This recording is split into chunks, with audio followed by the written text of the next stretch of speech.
بسم الله الرحمن الرحيم. ليس البر أن تولوا وجوهكم قبل المشرق والمغرب ولكن البر من آمن بالله واليوم الآخر والملائكة والكتاب والنبيين وآتى المال على حبه ذوي القربى واليتامى والمساكين وابن السبيل والسائلين وفي الرقاب وأقام الصلاة وآتى الزكاة والموفون بعهدهم إذا عاهدوا والصابرين في البأساء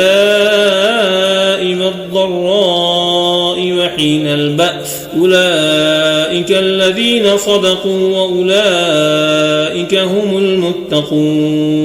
يا أيها الذين آمنوا كتب عليكم القصاص في القتلى الحر بالحر والعبد بالعبد والأنثى بالأنثى فمن عفي له من أخيه شيء فاتباع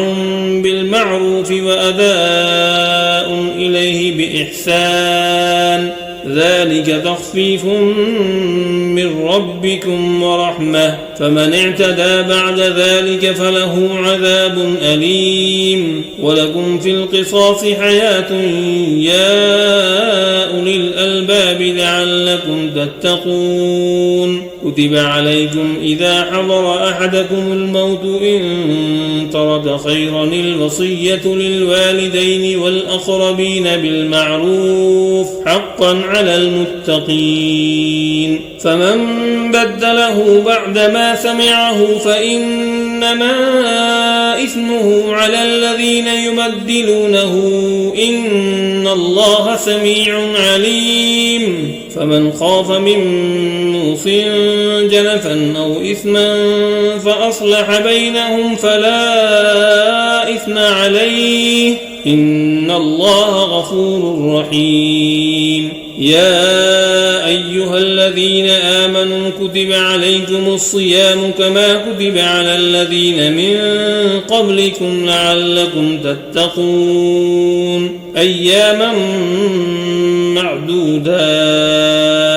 فمن كان منكم مريضا أو على سفر فعدة من أيام أخر وعلى الذين يطيقونه فدية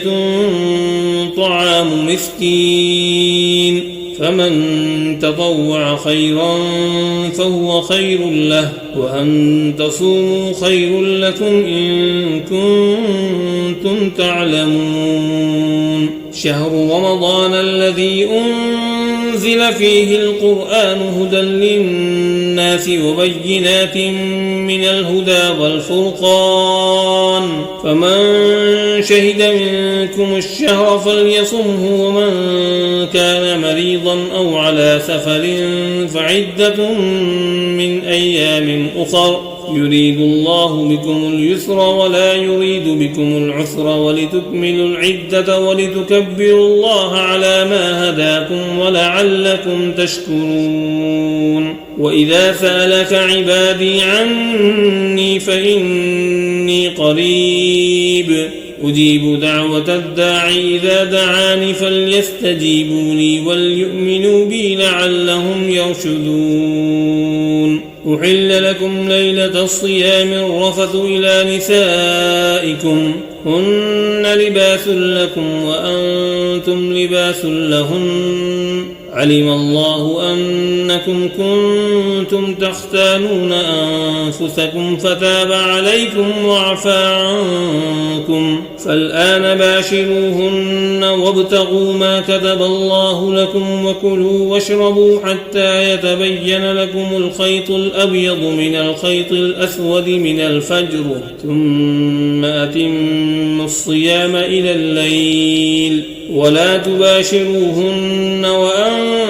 عاكفون في المساجد تلك حدود الله فلا تقربوها كذلك يبين الله آياته للناس لعلهم يتقون.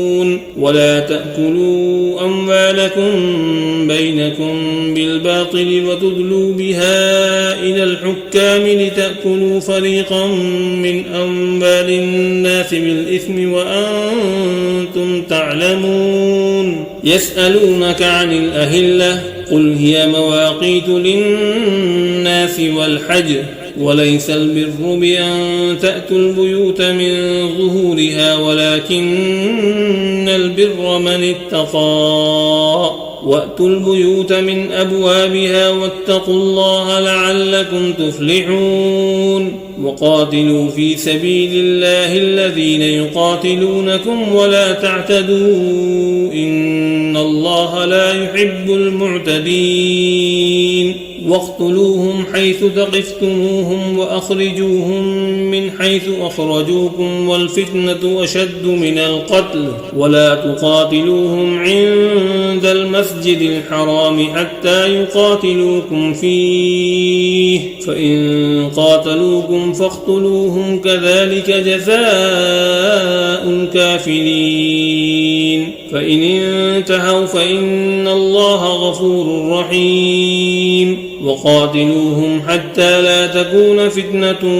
ويكون الدين لله فإن انتهوا فلا عدوان إلا على الظالمين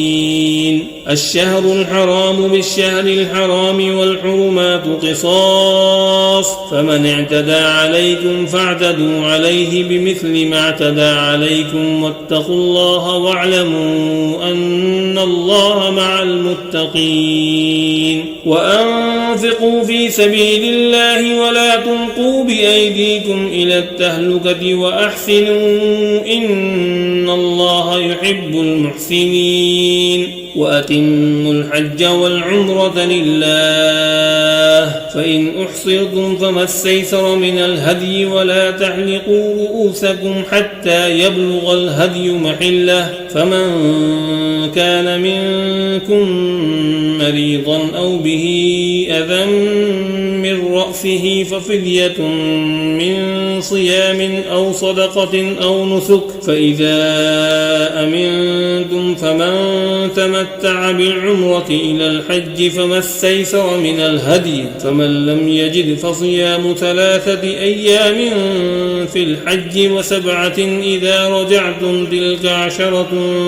كاملة ذلك لمن لم يكن أهله حاضر المسجد الحرام واتقوا الله واعلموا أن الله شديد العقاب الحج أشهر معلومات فمن فرض فيهن الحج فلا رفث ولا فسوق ولا جدال في الحج وما تفعلوا من خير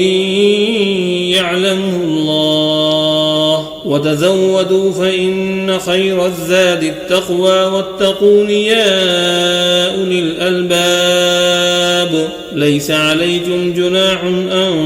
تبتغوا فضلا من ربكم فإذا أفضتم من عرفات فاذكروا الله عند المشعر الحرام واذكروه كما هداكم وإن كنتم من قبله لمن الضالين ثم أفيضوا من حيث أفاض الناس واستغفروا الله إن الله غفور رحيم فإذا قضيتم مناسككم فاذكروا الله كذكركم آباءكم أو أشد ذكرا فمن الناس من يقول ربنا آتنا في الدنيا وما له في الآخرة من خلاق ومنهم من يقول ربنا آتنا في الدنيا حسنة وفي الآخرة حسنة وقنا عذاب النار أولئك لهم نصيب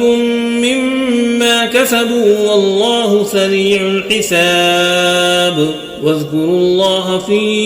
أيام